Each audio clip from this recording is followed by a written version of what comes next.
সুপ্রভাত, নমস্কার জানিয়ে আজকে দিনটা শুরু করছি। তা আজকে আমি সকাল থেকেই চলে এসেছি তোমাদের সামনে। তোমাদের সবাইকে আমার ঘরে বাইরে লাইফস্টাইলে স্বাগত জানাচ্ছি। আজ সারাদিন আমি কি করি সেটা দেখতে থাকো, টুকটুক করে কি করব দেখো। আর অনেক দিন পর আবার তোমাদের সামনে এইভাবে আসলাম। তোমাদের সামনে এসে ভিডিও করা হয়নি, অনেক দিন হয়ে গেল। মানে এত আওয়াজ হচ্ছিল, আমি সামনে আসতেই পারিনি। তা আজকে অনেক দিন পরে আসলাম, খুব ভালো লাগছে তোমাদের সামনে এসে এইভাবে সামনাসামনি কথা বলতে। আমি মানে এইভাবেই কথা বলতে চাই, এইভাবে ভিডিও করতে চাই, কিন্তু পরিস্থিতি আমাকে মানে করেছিল, করতে দিল না। তো চলো সারাদিন দেখতে থাকো কি কি কাজ করি। এই যে দেখো কি অবস্থা হয়ে আছে, এগুলো সব গুছাবো, পরিষ্কার করব। গুছিয়ে টুছিয়ে নিয়ে আমি দিনে দিনে একটু একটু করে করছি। এর আগের দিন দেখলে ডাইনিংটা করলাম, তারপরের দিন কিচেনটা করলাম কালকে, আর আজকে এই জায়গাটা করব। এই ঘরটার যে অবস্থা হয়ে আছে সেটা করব। এই দিকটা দেখো, এই আলনাটাও মানে গুছিয়ে নেব সব ঠিক করে। যেগুলো সেদিন পড়েছিলাম সেগুলো সব ভাঁজ করা হয়নি, এখানে আছে। তো এগুলো সব ভাঁজ করব, গোছাবো। চলো দেখতে থাকো আমি কি করি সারাদিন, চলো দেখো। এই যে আস্তে আস্তে জামা কাপড়গুলো গুছিয়ে ঘরটর গুছিয়ে নিয়ে তারপর রান্নার দিকে যাব। রান্না মোটামুটি করে দিয়ে গেছে। এখন দুটো আইটেম শুধু করব, একটা পালং শাক করব একটু, আর একটা ফুলকপি দিয়ে কিছু একটা করব। এটা ইচ্ছা আছে। সবজিটা ফুলকপি যেটা করব সেটা দই দিয়ে ফুলকপি দিয়ে করব। যখন করব তখন তোমাদের বলে দেব যে কিভাবে হচ্ছে। আর এটা তোমরা দেখছো মঙ্গলবারের ব্লগটা তোমরা বুধবারে পাবে। আমি এখন এইভাবেই ব্লগ দেওয়ার মানে চেষ্টা করব যে মানে সকাল সকাল যাতে চলে যায় ভিডিওটা, তাহলে সারাদিন সবাই দেখারও সুযোগ পাবে, তোমরাও দেখার সুযোগ পাবে, আর আমারও সুবিধা হবে। আমি আবার সারাদিন মানে ভিডিও করতে পারবো। তো এটাই ভেবে আমি ঠিক করলাম যে এইভাবেই দেব। মানে দিনেরটা দেব না, আগের দিনেরটা তোমরা পরের দিন দেখবে। এই জামা কাপড়গুলো সব ছিল একবারে। এই ঘরটার তো সাংঘাতিক অবস্থা হয়েছিল, তোমরা দেখলেই।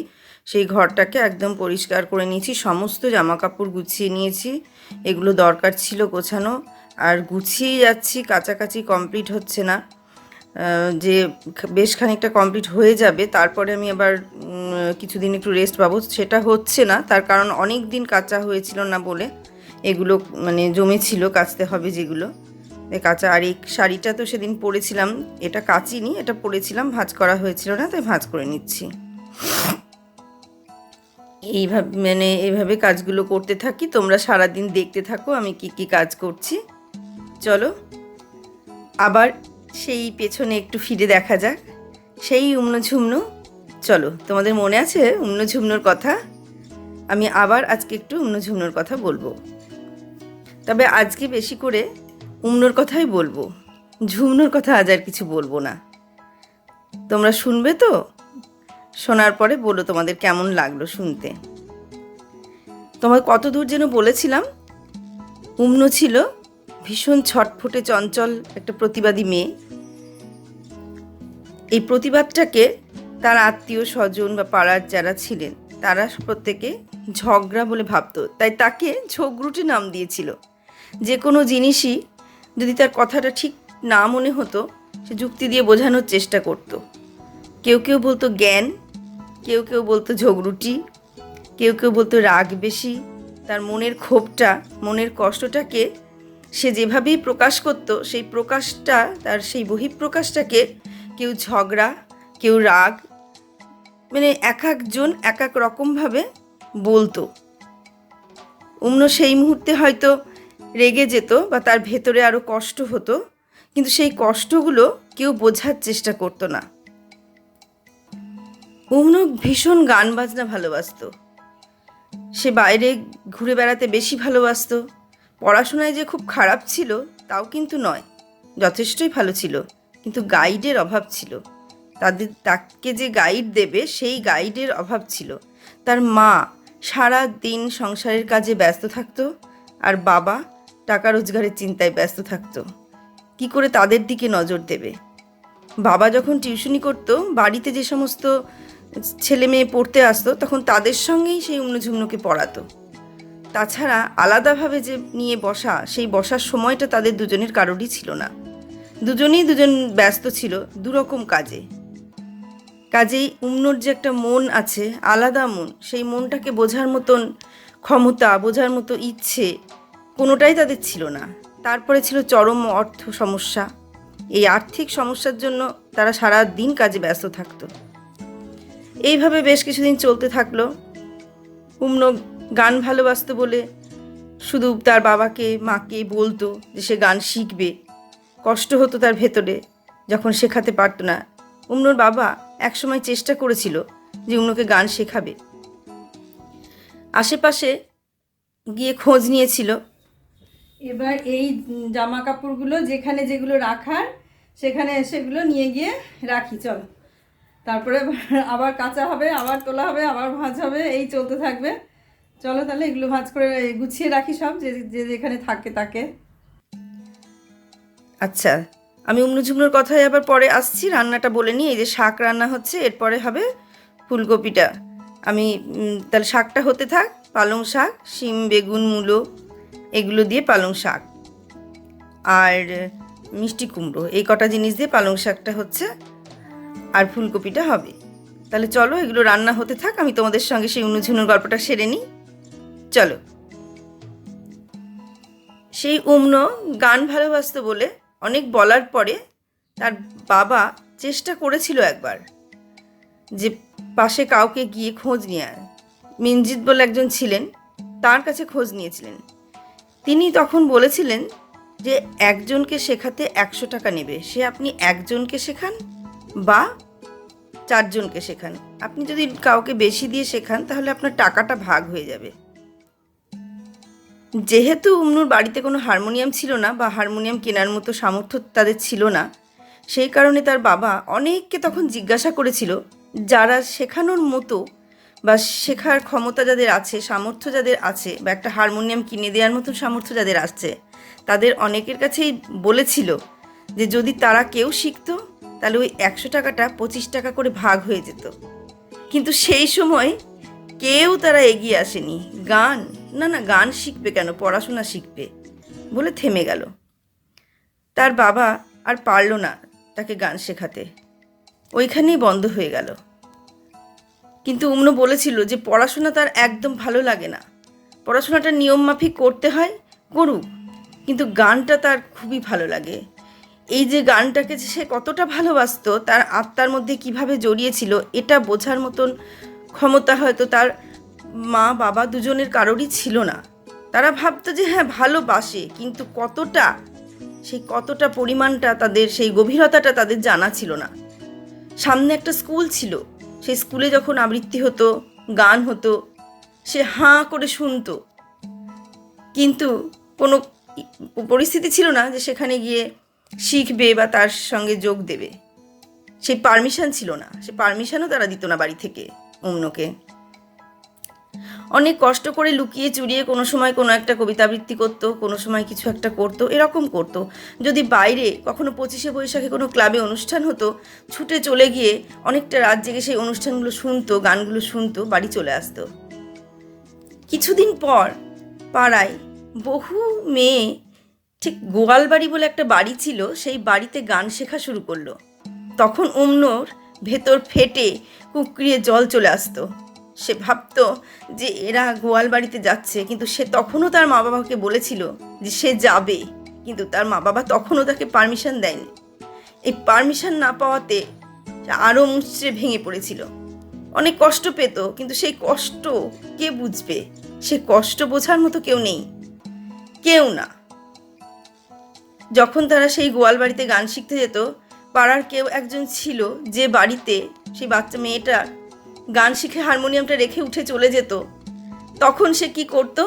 সেই বাড়িতে গিয়ে সেই পড়ে থাকা উঠোনের হারমোনিয়ামটা নিয়ে তার খাতা দেখে, গানের স্বরলিপি দেখে তখন সেই সারেগামাটা বাজানো শিখত। যে শিখেছিল তার মা তখন তাকে বলতো যে দেখ, উমনো এসে তোর হারমোনিয়ামে বাজিয়ে যাচ্ছে আর তুই নিজে বাজাচ্ছিস না। তাহলে বোঝো কার কতটা খিদে ছিল। এই গানের প্রতি। তারপর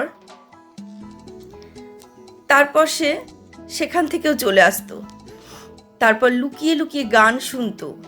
সেই সময় এত মোবাইলও ছিল না, কিচ্ছু ছিল না। কি করতো তখন? লুকিয়ে লুকিয়ে রেডিওতে গান শুনতো। এমন একটা সময়, এমন একটা দিনে তার বাবা দুপুরবেলায় খাওয়া দাওয়া করে শুয়ে আছে, আর সেই সময় পুরোনো দিনের গানগুলো শুনছে, রেডিওটা খুব কমিয়ে দিয়ে, একদম সাউন্ড কমিয়ে দিয়ে। হঠাৎ করে তার বাবার ওই শব্দে ঘুমটা ভেঙে গেল। তার বাবা উঠে তাকে বকাবকি শুরু করলো। কি করলো? প্রথমে পড়া ধরতে শুরু করলো। পড়ানোর তো অন্য কোনো সাবজেক্ট তো সে পড়াতো না, ওই অঙ্কটা আর ইংরেজিটাই একটু দেখতো। পড়া ধরলো কোন সাবজেক্ট? না, ভূগোল। যখন সে পারলো না, তখন সে বইটাকে দুমড়ে মুচড়ে উমনুর বাবা ছুঁড়ে উঠোনে ফেলে দিল। তারপর কি করলো জানো? যে রেডিওটাতে শখের গানটা সে শুনছিল, সেই গানটা বন্ধ করে রেডিওটা সেখান থেকে তুলে নিয়ে উঠোনে রেডিওটাও ছুঁড়ে ফেলে দিল। উমনোর যে কষ্টটা ভেতরে হলো, সেই কষ্টটা কেউ বুঝলো না। সে কষ্টটা সে একাই ভোগ করলো। সে কষ্ট বুকে চেপে রাখলো। তারপর আস্তে আস্তে ভূগোল বইটাকে তুলে নিয়ে আসলো। সে ভাবলো যে এই মধ্যবিত্ত পরিবারে পড়াশোনা ছাড়া অন্য কিচ্ছু হয় না, কিচ্ছু হয় না। তখন সে চুপ করে থাকলো। তাও সে দমলো না। রেডিওটা যখন তার বাবা আবার পরে তুলে নিয়ে আসলো, কারণ রেডিওটা খুব শখের ছিল তার বাবার, নিজেই ডাক করে ফেলে দিল। কি লাভ হলো? আবার তুলে নিয়ে আসলো, আবার সারালো, ব্যাটারি ঠিক করলো, করে রেডিওটাকে আবার চালালো। আবার সেই রাগ ত্যাগ করে, সে তো বাবা, সেই রাগ ত্যাগ করে কি করলো জানো? আবার রেডিওটা নিয়ে গান শুনতে শুরু করতো। কেন গান শুনতো জানো? তার গানের একটা খাতাও ছিল। সেই সময় বললাম যে মোবাইল ছিল না, কিচ্ছু ছিল না। গানের বই কিনবে কোথার থেকে? সেগুলোও সেভাবে কাছাকাছি ছিল না যে সেখান থেকে কিনে নিয়ে আসবে বা কারোর কাছ থেকে নেবে। ওই যে রেডিওতে গান শুনতো, 7 দিন 10 দিন পরে একটা গান হলো, তার ঠিক 7 দিন পরে হয়তো আর একটা গান হলো। সেই গানটার যে গানটা প্রথম দিন শুনেছিল, সেই প্রথম দিনের গানটার প্রথম 4টে লাইন কি 6টা লাইন লিখতে পারলো। তারপরে আর লিখতে পারলো না, গানটা শেষ হয়ে গেল। তখন কি করতো জানো? খাতাটা রেখে দিত। আবার সেই 7 দিন পরে যখন ওই গানটা হতো, তখন আবার সেই গানটা লিখতে শুরু করতো। তারপরে কি করতো? আবার যখন গানটা তারপরে হতো, তখন আবার 7 দিন 10 দিন পরে যখন গানটা হতো, তখন গানটা গুনগুন গুনগুন করে গাইতো। ওই লেখা গানটা শুনে দেখে হারমোনিয়াম সঙ্গে, রেডিওর সঙ্গে সে আস্তে আস্তে মনে মনে মনে মনে গানটা গাইতো। এরকমভাবে অনেক গান সে প্র্যাকটিস করে ফেলেছিল, কিন্তু কিছু লাভ হলো না। যেহেতু পাড়ায় বা আত্মীয় স্বজন এই প্রতিবাদী মেয়েটাকে, এই যুক্তিতর্ক দিয়ে বোঝানো মেয়েটাকে ঝগড়ুটে, রাগী এইসব আখ্যা দিল, তখন তার বাবা মা বুঝলো বা ভাবলো বা সিদ্ধান্ত নিল যে এই মেয়েটাকে শাসন করার থেকে একে বিয়ে দিয়ে দেওয়াই মনে হয় চরম মানে ভালো কাজ হবে। ওটাই তার সমস্যার সবচেয়ে ভালো সমাধান। আর একটা কি জানো? গরিব বাবা মায়ের বড় মেয়ে হতে হয় না, এটা একটা চরম সমস্যা। যে বড় হয়, গরিব বাবা মায়ের বড় মেয়ে বলো বা বড় ছেলে বলো, দুজনেরই একই সমস্যা। তাই বড় মেয়ে বা বড় ছেলে কখনোই হতে নেই। তারা নিজেরা শুধু জ্বলে পুড়ে মরে, অন্যকে জ্বালিয়ে দেয়, দিয়ে নিজেরা জ্বলে পুড়ে মরে, অন্যকে গন্ধ দেয় ধূপকাঠির মতো, নিজেরা পুড়ে ছাই হয়। এটাই তাদের জীবনে ঘটেছে। তারপর তারা যখন চরম সিদ্ধান্ত নিল যে বিয়েটাই এই সমস্যার সবচেয়ে মানে আসল সমাধান, মূল সমাধান, তখন তারা তার বিয়ের জন্য ছেলে খুঁজতে লাগলো। এই ছোট্ট মেয়েটার কথা কেউ শুনলো না।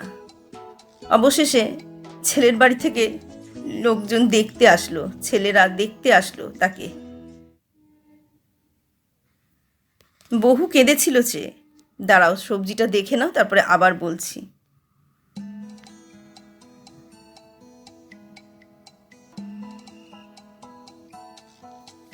খুব কেঁদেছিল, কিন্তু সে কান্নার মূল্য তো কেউ দেয়নি। যারা ছেলের খোঁজ নিয়ে এসেছিল তাদেরকেও অনেক বোঝানোর চেষ্টা করেছিল সে, কিন্তু ওই যে ছেলে ভালো, সরকারি চাকরি করে, তাই চলো বিয়ে দিয়ে দাও। দেখো সবজিটা,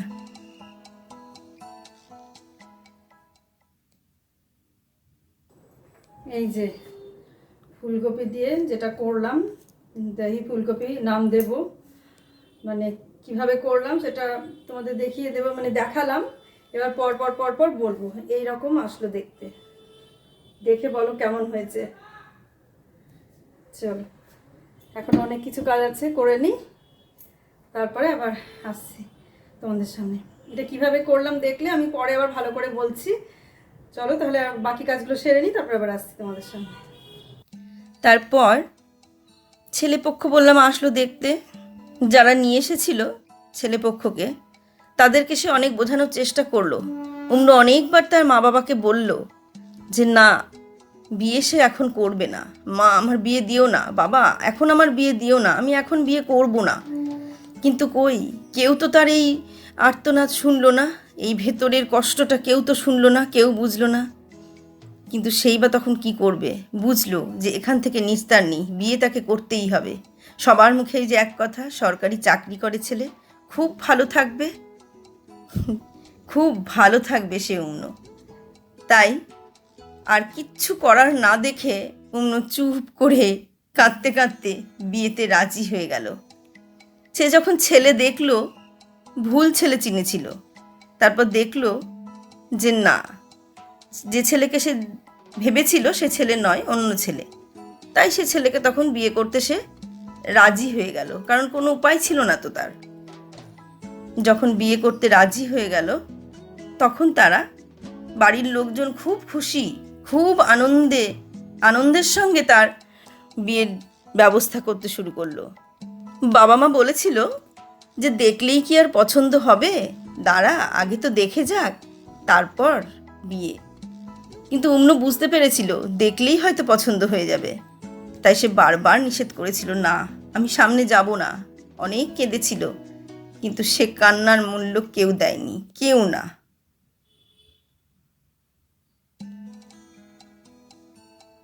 চলো, সে বসলো সামনে, ছেলেপক্ষের পছন্দও হলো, অবশেষে বিয়ের দিনও ঠিক হলো। শেষ পর্যন্ত বিয়েটা হয়েই গেল। চলো বিয়ের গল্পটা সামনের দিন বলবো, আজ এই পর্যন্তই থাক।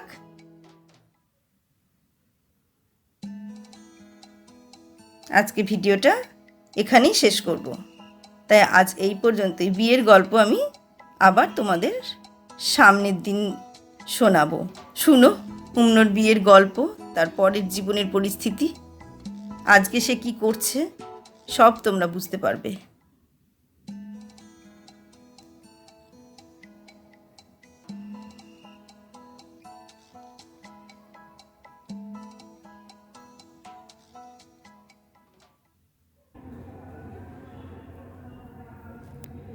এই ঘরটাও গুছিয়ে ফেলেছি, আজকেও ভীষণ আওয়াজ, ভয়েস দিতে পারবো না। এইখানে ভিডিওটা এইভাবে শেষ করব। শুধু ঘরটা কি গুছিয়ে ফেলেছি, জামা কাপড়গুলো যেখানকার যা সেখানে সেগুলো রাখা হয়ে গেছে, সেই জন্যে আরও মানে তোমাদেরকে দেখালাম, এটা দেখানোর জন্যে। শুভরাত্রি বলে আজকে ভিডিওটা এখানেই শেষ করছি। তোমরা সবাই ভালো থেকো, সুস্থ থেকো, সাবধানে থেকো, আমিও ভালো আছি। সামনের দিন আবার একটা নতুন ভিডিও নিয়ে আসব। আর এই এত আওয়াজের জন্য আমি ঠিকঠাক কথা বলতেও পারছি না। চলো আজকের মতো ভিডিওটা এখানেই শেষ করলাম। তোমরা ভালো থেকো, আমিও ভালো আছি। সামনের দিন আবার একটা নতুন ভিডিও নিয়ে আসবো, সেই ভিডিও দেখার জন্য অপেক্ষা করো, আমার পাশে থেকো। আজকে তাহলে আসছি।